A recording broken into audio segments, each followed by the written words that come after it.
ഒരു ചട്ടിയിലേക്ക് പരിപ്പിട്ട് കൊടുക്കാം. ഒരുപാട് പരിപ്പ് വേണ്ട, വളരെ കുറച്ച് മതി.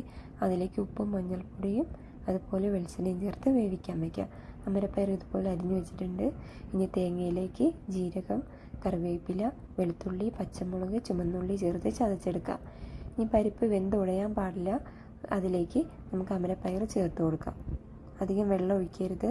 അതിലേക്ക് ആവശ്യത്തിന് ഉപ്പും കൂടെ ചേർത്ത് നമുക്കത് വേവിച്ചെടുക്കാം.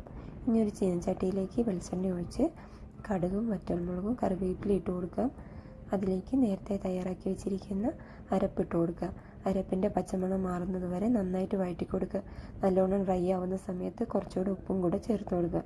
അതിലേക്ക് നമുക്ക് അമരപ്പയർ വേവിച്ചിട്ട് കൊടുക്കുക. ഇതുപോലെ ഒറ്റയായി കിടക്കണം, വെന്ത് ഉടയാൻ പാടില്ല. ഇവിടെ അമരപ്പയർ തോരൻ ഇവിടെ റെഡി ആയിട്ടുണ്ട്. എല്ലാവരും ഈ റെസിപ്പി ഒന്ന് ട്രൈ ചെയ്ത് നോക്കുക. ലൈക്ക് ചെയ്യുക, ഷെയർ ചെയ്യുക, സബ്സ്ക്രൈബ് ചെയ്യുക.